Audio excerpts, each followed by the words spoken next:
del pensamiento irreverente, revolucionario, sublevado permanentemente de América Latina.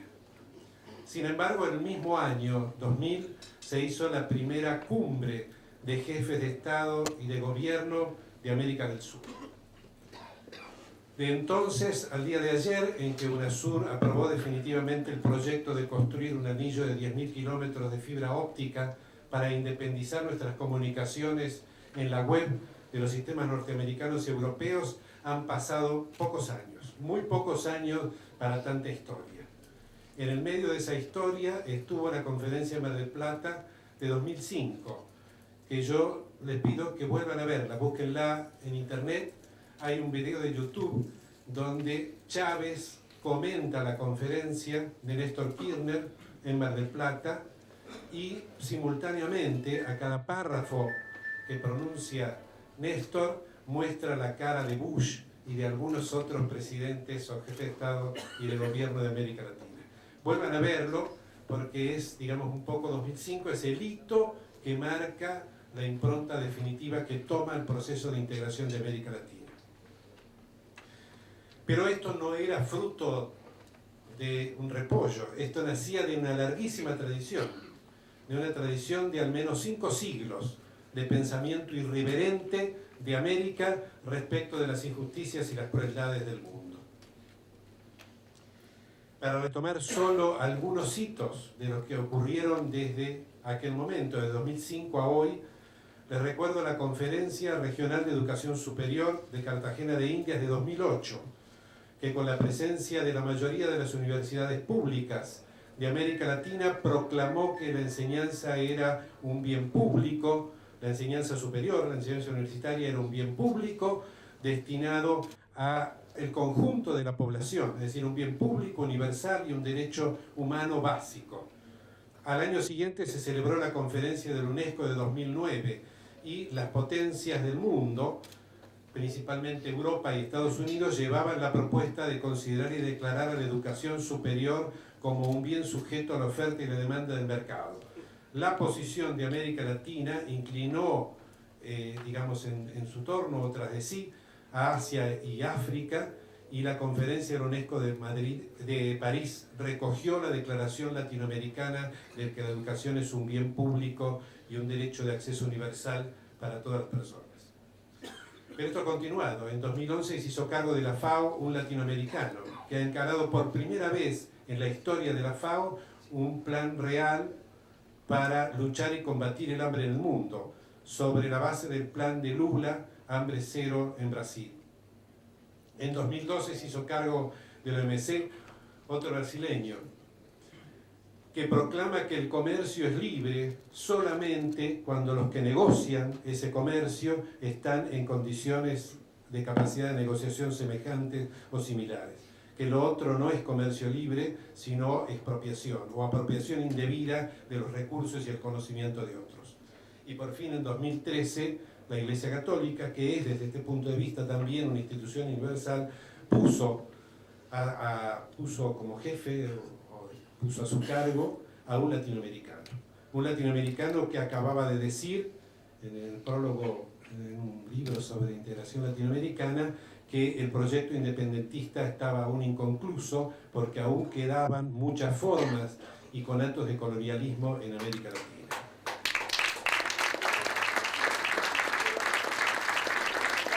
El mundo, entre tanto, desde 2000 en adelante, mientras América Latina comenzaba a consolidar ese proyecto de unidad y formulaba en la Constitución de UNASUR, que sancionada en 2008 entró en vigencia en 2011, en su artículo 3, el consenso del Cusco, opuesto al consenso de Washington y alternativo al consenso de Beijing, sino una verdadera propuesta, por fin, tal vez por primera vez, de derechos humanos concretos y eficaces, acompañados de los medios para su aplicación y desarrollo. El mundo, simultáneamente, mientras ocurría este proceso, desarrollaba una suerte de 17 de octubre universal y generalizado. Desde 2000 al día de hoy no ha habido pueblo de la tierra que no se expresara, que no saliera. Algunas veces esas salidas fueron descritas con palabras semejantes a la de Scalabrini Ortiz, recordando el 17 de octubre. Era el subsuelo de la patria sublevado. De alguna manera, mientras América Latina construía su unidad, en el mundo los pueblos se sublevaban y emergían pidiendo distintas cosas, pero que pueden resumirse, y vean los reclamos de todas estas movilizaciones populares, en 4. La primera, el derecho de todo ser humano a pertenecer a una comunidad organizada.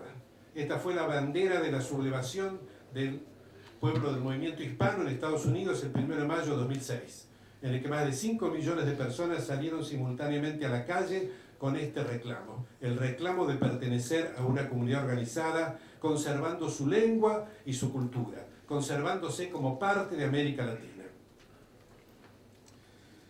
En esos 4, además del acceso o el derecho a pertenecer a una comunidad organizada, estaba también el del acceso universal a los bienes y al conocimiento. Esto es, que todo el mundo, en cualquier lugar del globo, pudiera ser propietario y pudiera disponer abierta y libremente de todo el conocimiento acumulado por la especie hasta ese momento. El tercer reclamo era el de la posibilidad de participar en las decisiones permanentemente, no solo en algunos instantes o en algunos momentos cuando se vota, sino poder participar permanentemente del ejercicio del poder. La última era también común, y particularmente común a los reclamos en Estados Unidos y en Europa. En Occupy Wall Street o el movimiento de los indignados europeos levantaron como bandera la necesidad de sujeción del mercado al poder democrático. Hechos estos 4 planteos, todos los movimientos populares del mundo buscan y miran cuál es el camino. Y el único continente que ha dado una respuesta histórica, constante, permanente, persistente y coherente es América Latina. Desde la primera vez que podemos decir, hubo un pensador que pensó el mundo desde nuestro continente. Ese pensador, entonces vamos a repasar estas irrupciones de América en el mundo, ¿no es cierto? La primera irrupción transforma la historia, que era historia de provincias a convertirse en historia universal. Por primera vez el mundo está completo, por primera vez el mundo encuentra y recibe a América como parte sustancial de sí mismo, y América recibe al mundo también como parte de sí. Y el primer pensamiento que surge de esto es un pensamiento universal y mestizo, que es el pensamiento de Vitoria, que toma parte de las instituciones y el pensamiento y la visión humanista de las culturas preuniversales de América, y parte de lo mejor que tenía la tradición ibérica, que eran los 3 siglos del Califato de Córdoba, donde musulmanes, judíos y cristianos convivieron armoniosamente y produjeron un florecimiento cultural del que no tiene memoria la historia de Occidente, salvo en América. Sin embargo, el mundo no siguió el pensamiento de Vitoria. El pensamiento de Vitoria, que proclamó por primera vez que Dios depositaba el poder en el pueblo, y era él quien podía delegarlo o quitarlo en cualquier momento. Es decir, la primera concepción profundamente democrática del mundo nace en Vitoria, cuando piensa, indignado, en las consecuencias de la conquista española, concretamente cuando se entera de la muerte de Atahualpa a manos de Pizarro, y pronuncia sus célebres reelecciones en las que proclama el derecho de los indios a gobernarse, a ser propietarios en su tierra, y con esto él acaba con la idea de la cristiandad o de la intolerancia religiosa o de la confusión de la ciudad celeste con la ciudad terrestre que habían vivido hasta ese momento los europeos. Proclama la igualdad del hombre y la mujer, proclama la igualdad real, proclama la imposibilidad de justificar de modo alguno la esclavitud o cualquier forma de relación de dependencia que afecte la dignidad humana. Esto fue 1539-1545. Sin embargo, Europa no oyó esto y siguió el otro camino, el camino de Hobbes, el camino del Leviatán, el camino del hombre lobo del hombre, y a partir de la paz de Westfalia, paz muy relativa, duró muy poco tiempo, en este proceso de guerras continuas que ha vivido el continente europeo. Europa es realmente el continente de la guerra desde todo punto de vista. Instauró la forma del Estado-Nación con la idea de la homogeneidad del pueblo, que culminó en lo que ya sabemos, culminó en Stalin y en Hitler, en las más grandes aberraciones contra la dignidad humana. Pero ya tenía por lo menos 150 años de formulación un pensamiento contradictorio. De modo que los europeos no podían siquiera invocar que desconocían la perspectiva de reconocer la dignidad humana a toda la especie. A esta primera irrupción de América, notable, sucede una segunda irrupción de América, también notable, que es la del movimiento independentista. Recordemos por un momento cómo nace el movimiento independentista. El movimiento nace en 1789, de 1789 a 1795, en Haití, en una revolución de los esclavos. ¿Qué hace Francia, por supuesto? La Francia de la Revolución Francesa, de la supuesta proclamación universal de los derechos del hombre.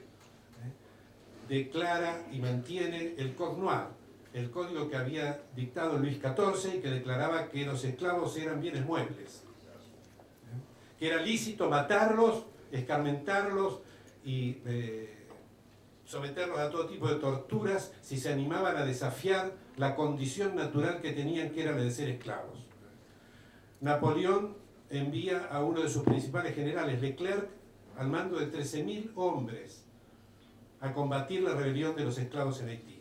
Y los haitianos, los esclavos, los hombres sin alma para los europeos hasta ese momento, les infringen una derrota grave y terminante, que impulsa a Napoleón a abandonar Haití, pero además a regalarles la Luisiana a Estados Unidos, porque la Luisiana estaba habitada por negros y Napoleón no quería enfrentarse a esa especie que estaba desafiando el pensamiento occidental hasta ese momento. Y allí nace la célebre especulación, primera vez que la filosofía occidental, salvo Vitoria, que no es occidental, es americano, porque él piensa para América y desde América, aunque lo haga en Salamanca. La primera especulación acerca de la esclavitud. El primer filósofo que reflexiona sobre el amo y el esclavo en la fenomenología del espíritu. De 1804 a 1805, la revista Minerva, que era la revista del pensamiento, la revista académica por excelencia de Alemania, publica más de 100 páginas dedicadas a analizar desde distintos enfoques la derrota del máximo ejército del mundo por un ejército de desarrapados, de esclavos miserables en Haití. Es indudable que Hegel estaba suscrito y escribía en la revista Minerva, es indudable que la lectura de este episodio, en el que su admirado Napoleón había sido derrotado por los esclavos, le suscita esta parte central de la fenomenología del espíritu que va a marcar la filosofía europea, que es la lectura del amor esclavo. Por supuesto que si Hegel hubiera leído a Vitoria, no hubiera sido necesaria la derrota del ejército napoleónico. Como se ha dicho y se ha sostenido y se sigue sosteniendo con todo desparpajo que el movimiento independentista estuvo inspirado en los presuntos demócratas norteamericanos, cuando Estados Unidos era una democracia esclavista, y amén de esclavista, hasta mediados del siglo pasado, 1964-65, siguió siendo semi-esclavista, negando los derechos civiles a una buena parte de su población. ¿Cómo una revolución como la del movimiento independentista podía inspirarse en esos pensadores? ¿Cómo podía inspirarse en Montesquieu, que su célebre espíritu de las leyes, en el capítulo 5, sostiene que era legítimo someter a los hombres a la esclavitud, porque había una servidumbre natural que dependía de su calidad o de su situación humana? El movimiento independentista se inspiró en el pensamiento, primero español, muy brevemente ibérico más que español, y en segundo lugar profundamente americano. España fundó 25 universidades, y la cantidad de libros en un solo desembarco en Lima, en el año 1648, se desembarcaron 30.000 libros con destino a estas universidades. Lo que pensaban los americanos, además de que había, por supuesto, imprentas y se editaron muchísimos libros en ese periodo, era fruto del pensamiento latinoamericano, muy superior al de la Santa Alianza Europea, al de la dinastía Qing en China, que preparaba la sujeción de China y la penetración por China de los estados imperiales, o a la India de la Compañía Británica de las Indias Orientales. Esta segunda irrupción confirma la originalidad, la independencia y la autonomía del pensamiento latinoamericano. Cuando nosotros comparamos la riqueza de este pensamiento, aún con los pensamientos más interesantes y ricos de Europa, como el de Carlos Marx o el de sus discípulos, sus sucesores, o como, para traerlo más próximamente, de la Escuela de Frankfurt, encontramos que le faltaba mucho para llegar, y le sigue faltando hoy mucho para llegar al planteamiento profundamente humanista que tiene América Latina, en su historia y en su pensamiento y en su proclamación. Pero hubo aún una tercera irrupción de América, que fue la de los movimientos populares en la segunda mitad del siglo XX. Esto con un arranque nuevamente americano de una sublevación del mundo, que voy a recordar también muy brevemente, pero que vale la pena, ¿no es cierto? En 1895, no recuerdo, se hace el Congreso de Berlín en Europa, que implicó el reparto para las potencias europeas de cada centímetro de África. Culminaba la situación de la guerra del opio. Estados Unidos se apropiaba de buena parte del territorio mexicano y se le arrebataba a España, a Cuba, que era la última posesión española y que estaba, por supuesto, dispuesta a integrarse a la América independiente. Con esto culminaba en 1900. El mundo asistía en todos los continentes a la cumbre de la depredación y el salvajismo del continente de la ilustración y la racionalidad. Y fue en un pequeño rincón de América donde un hombre alzó su voz. Un hombre que no era académico, era un militante político, aunque era un autodidacta. Rodó, que escribió un pequeño ensayo que se llamó El Ariel, tomando los personajes y el argumento de la comedia póstuma de William Shakespeare, de alguna manera su testamento, y lo transformó en el enfrentamiento entre los pueblos latinoamericanos y la gran potencia del norte. Bajo la nordomanía, bajo la crítica profunda a lo que era esta distancia, digamos, a esta brecha a favor de las grandes potencias, particularmente de Estados Unidos en materia de ciencia y tecnología, pero es también inmensa brecha inversa que había en materia de humanismo entre ese mundo poderoso y destructor y América Latina. Y en ese pequeño librito, Ariel, que se difundió en un año, en 2 años, estuvo presente por toda América y encendió los más variados movimientos populares, desde, podemos mencionar rápidamente, el movimiento de Sandino en Nicaragua, las primeras sublevaciones en México, Eliezer Gaitán en Colombia, y por supuesto lo que fue la reforma universitaria, el APRA en Perú, el varguismo en Brasil, el irigoyenismo y el peronismo en Argentina. Pero estos movimientos populares desarrollaron una cosa más, porque todo lo que había sido pensamiento hasta ese momento había sido también lucha y combate de un pueblo, por primera vez fue llevado cabalmente a la práctica. Y el mundo conoció una sociedad que no ha sido igualada hasta ahora en sus estadísticas, que fue la sociedad de la comunidad organizada del general Perón.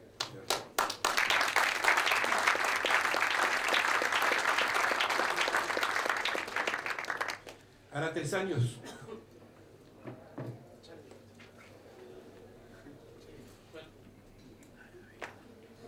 Hará 3 años, en un viaje corriente, se nos ocurrió a la mujer ir hasta el santuario de Itatí, que es una cosa monumental, un poquito chato.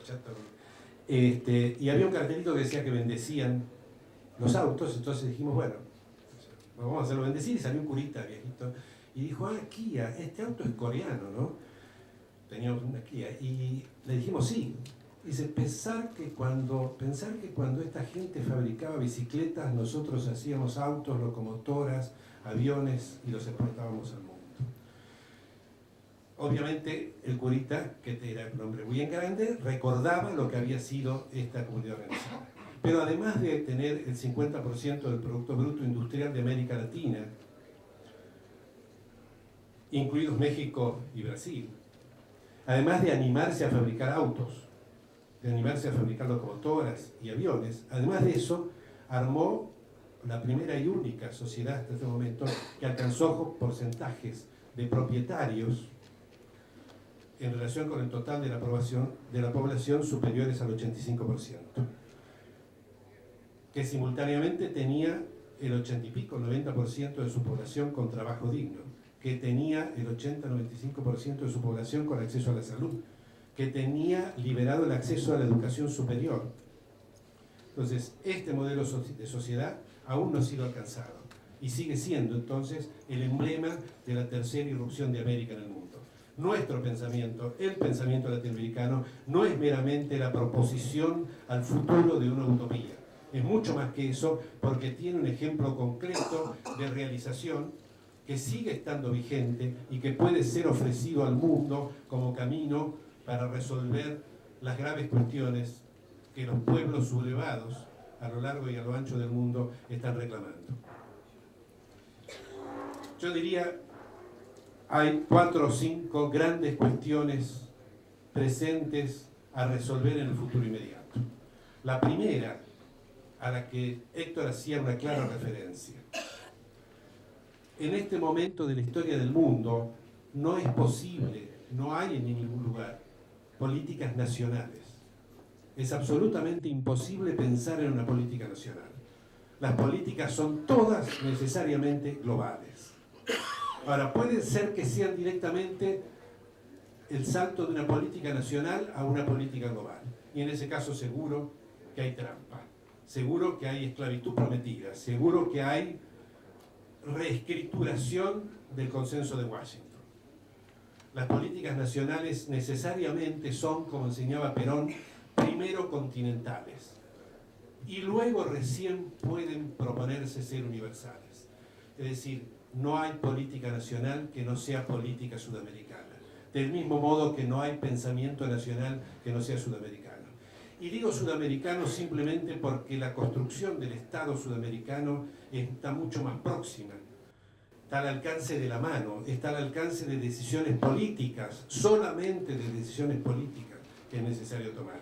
En tanto que el Estado latinoamericano tiene otras mediaciones, porque México, Centroamérica y el Caribe están lamentablemente hoy atados a sus acuerdos con Estados Unidos que los someten a una política de semiesclavitud y servidumbre, pero de las que no pueden librarse rápidamente.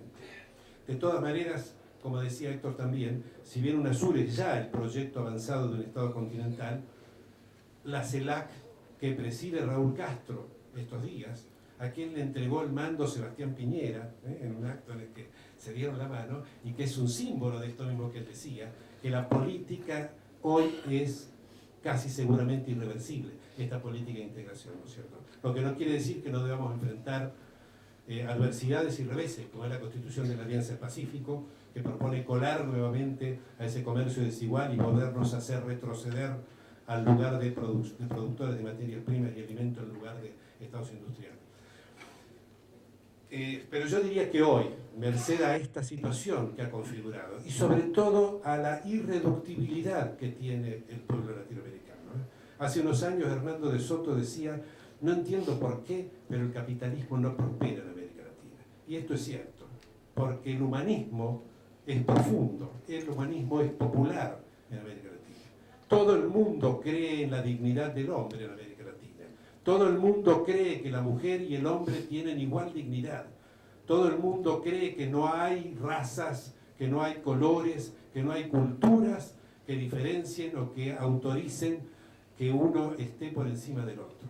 Todo el mundo cree en América Latina que tiene derecho a ser propietario, que tiene derecho a exigir ser propietario, que tiene derecho a exigir educación superior de la más alta calidad, simplemente si media su esfuerzo para hacerlo. Y esto torna imposible que prospere en América Latina proyectos como triunfaron en Nueva Zelanda o en Canadá o en Australia, hoy atados a la cola de la crisis global, de la crisis mundial.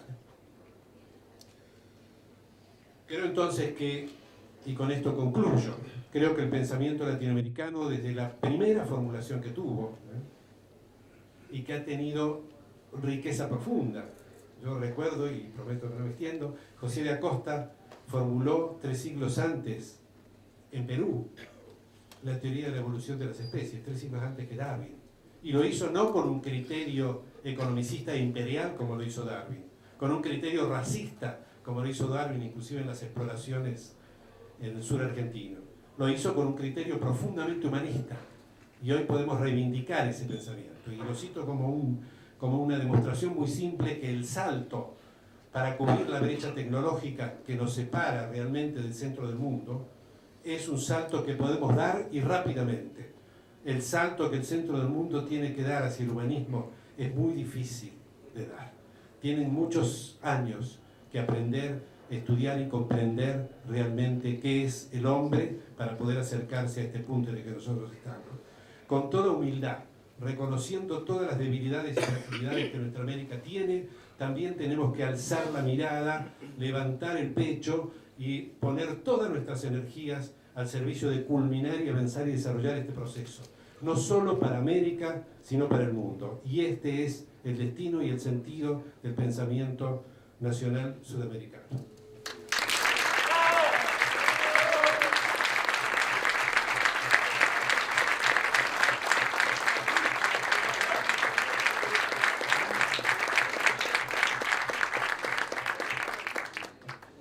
Bueno, Horacio Gelini, ahora toca a vos, un profesor, sobre todo que tiene que ver con la Secretaría de Asuntos Internacionales de la Asociación de Personal Docente.